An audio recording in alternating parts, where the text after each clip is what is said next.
importante siya makawali siya. Gani, ang particular Baptist nga mga ministro, may una nagpadayag sa kanang separation sa church or state. Kunya gisundan sa uban ng mga ministro, hangtod nga na-separate nila ang church or state. Pero ang unang ministro nga naa diha, sila gyud ang unang naga-promote, nagahimo og kanang separation sa church or state. Kaya ang state sa una, inato gobyerno, sila magmando, ang religion sa una, sila magmando sa gobyerno. Tanan nga mga kahiukan sa gobyerno, ang relihiyon sa una mo ay pinakataas. O ang magdumala nila ang mga Santo Papa. So tungod sa separation sa church or state, Baptist ang una nagtrabaho nga mahimo masiparate ang power sa church o ang kahiukan sa gobyerno. Muna siya. So history, kanisiskutan, i-google ninyo na. Dili na lang ako yung sulti. Nasa Google. Okay. Ato ta sa katuyuan o tumong.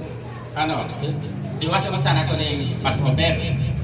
Nasa Exodus Kapitulo 12, di ba, doon ay napulok hampak ang ipahamtang sa Ginoo sa Egypt para tugutan sa paraon nga pagawason na iyang mga tauhan. Kasi doon ni Moses nga, let my people go. Siguro magtando-tando si paraon, pero ayaw kasing-kasing ninggahi. Nang hindi na sugutan ang Israelin mo yung magawas, padulong sa yuta sa saan. Yan, 10 times. Ang katapusan niya na katong misugo ang Ginoo ka Moses, pag ihaw mo o 1-year-old nga kanding o kinikarniro, kung niya, ihawa ninyo sa ika-15 kaadlaw. Pizza 15 sa Abib. Kunya, ang dugo niya na ipamutang sa doorpost. Kaya niya ng gabi una, mo agi ang manulunda nga mo patay sa mga anak sa Egyptian.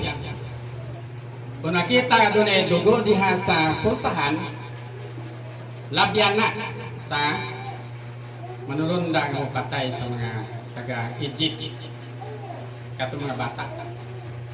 Kaya kung walay dugo diha sa pultahan, pamatyon yun sa manulunda sa Ginoo ang mga taga-Egypt.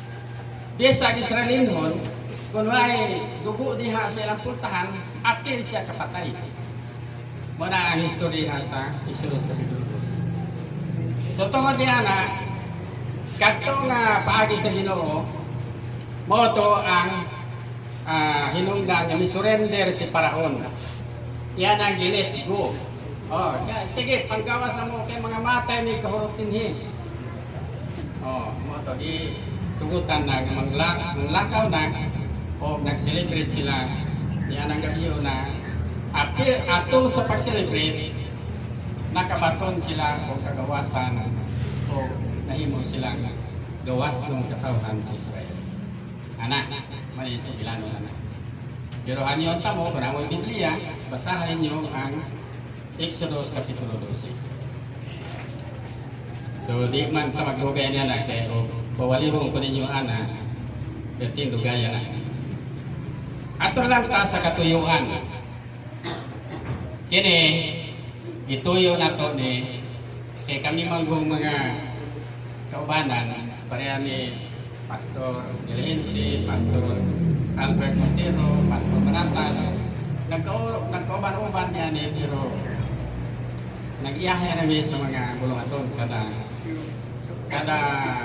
nagpanamig o sa mga kuan pa na nangaminyo namin.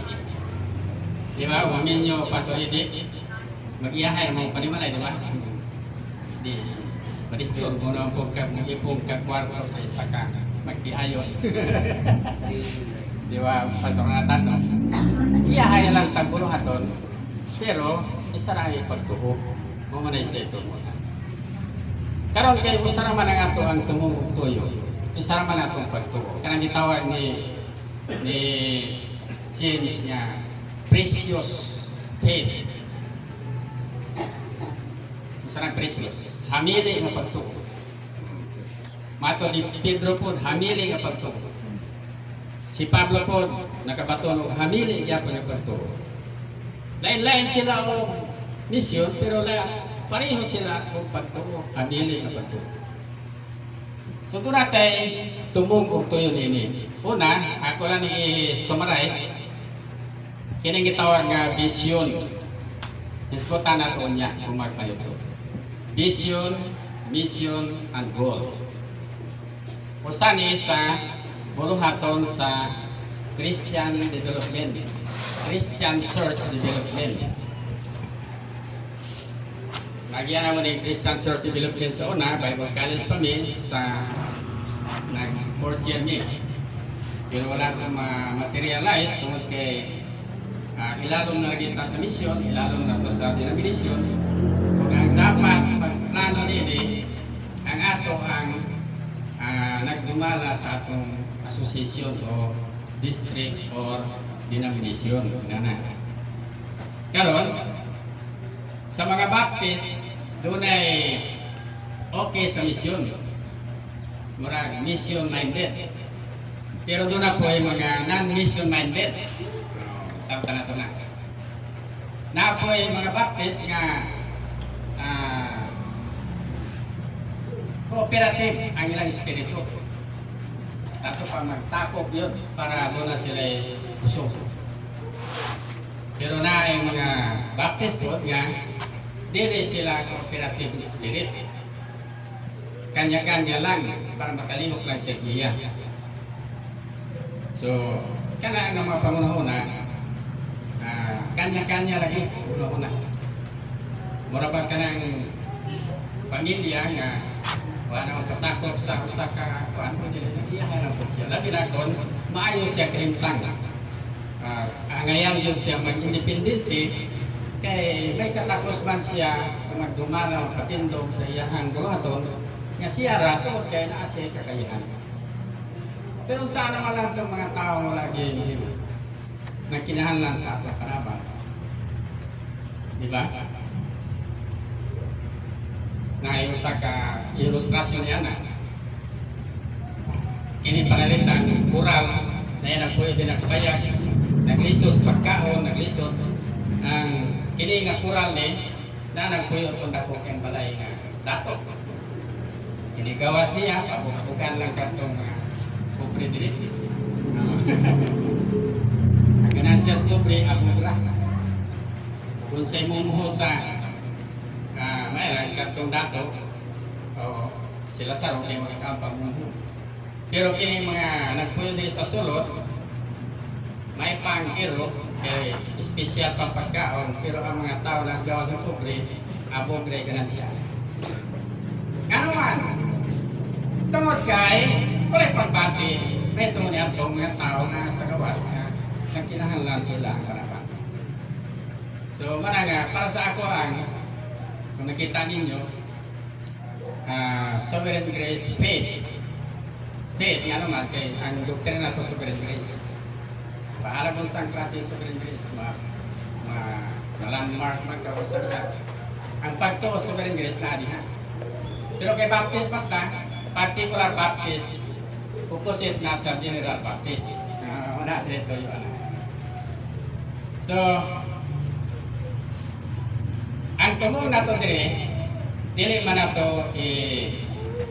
i-association, dili man po na ito i-denomination. Diha lang na ito ipasukat sa ito sa itong panag-iusan. Panalitan, pagkaon, sinabot ng pagkaon. Okay, pagkaon, litson. Okay. Okay, pagkaon, karning manok. Okay. Experience na ako na. Karang mga on ni sa barangay, plasta na dihang mga manok, puro manok. Makiguban mo ko sa ilaha, naas nila yung kibaw na sa itong Sikreto. Basta pagkaon. Mutanaw rin yung tuan naman. Bisan diri sa kaubanan. Mutanaw rin yung tuan naman.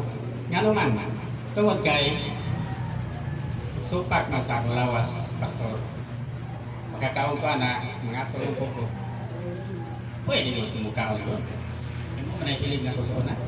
Pero mga aktor man ko, wala nga, hindi niya alam na po. Pananawa, paglantaw, o dami. Sa may giingon sa Biblia, sa Proverbio 29:18, matod dire, where there is no vision, the people perish. Kung wala'y pananaw, wala'y paglantaw, ang mga katauhan, mga laglag, mga wala. Mission. Ang gihatag sa Ginoo mission para nato pag tudlo sa katauhan nga mahimong tinun-an niya walihan ang tanang kanasuran sa pagpamautismo sa ngalan sa Amahan sa Anak sa Espiritu Santo. Tudloan sila sa pagtuman sa tanan dili lang kay pinili lang nato ang ato ang itudlo. Goal. Kung sa may goal na to, ang goal na to niya na, nga to na simbahan, galipon, madaogon, nga mo uban, hangtod dito, sige harian sa langit, ibitagan. May goal na to. Di ba ginaw naghatag na to goal? Sa may hatag sa ginong goal. Unang-una, ibitagaan ka niya o panglantaw. Kaya ito sa langit, wapayaw sa nato nakatong langit, di ba? Wala pa yun. Wala pa'y namatay nga, nagtugang, nabanhaw. Siya, uy, kanindot sa iamlam ni Ginoong Isus kasi kulianan. Wala pa. So kana mo ipanglantaw na itong Espirituhanon. Kung sa misyon na ito, anak, may kinabuhi tang balaan, putli. Mutudlo po ta sa itong isikin sa pagkaputli, pagkabalaan. So, maan ko niya ang kaluwasan. Wala yung atong misyon. Ang goal na ito, doon, makapuyo ka rin ito. Dahil lagi, kung ito ka sa panglantaw, kung mapuyo ang goal mo. O, ano ba? Ano yung goal mo? So, dapat, itang mga Kristohanon, mga Biksunan, di lang kayo na ribaw, tas Biblia, nakakita tag panglantaw, pananawon nga, dito dito panulungan niya, ibutang yun na sa goal na ito nga, mabot ang panahon dito rin yung karopoy. Tuwa ka. Tagalangit kita. Dili na sa tagagalituhan. Muna siya. So, dahil ko ng Ginoo, hinahon ng Ginoo, mag-uban ka na ito, hindi mga orasa. O, dihan ang tamaan, ayong kontak sa inyo. Din pamanunta siya o alas 10. Niyang ikaduha, ikan sa alas 10, pangog alas 11.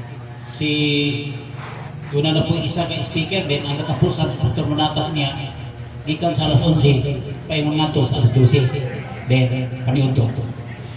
So nigtaka sa kautuhon, pingon ang uto kay padung ang uto.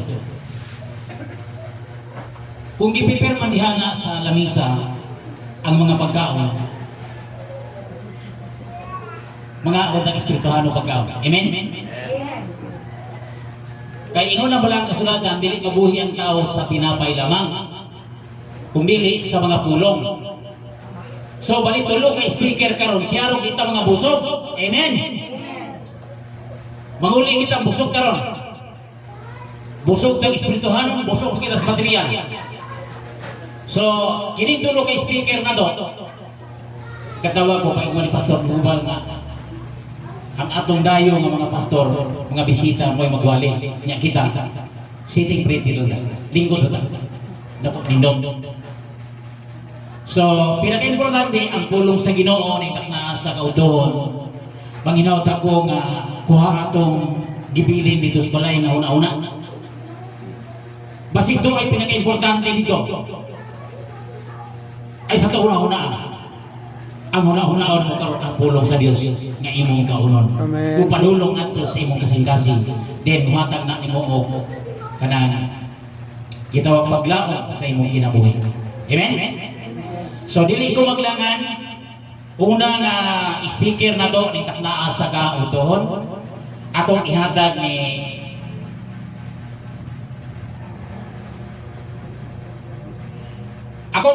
Pastor Judisio de la Gente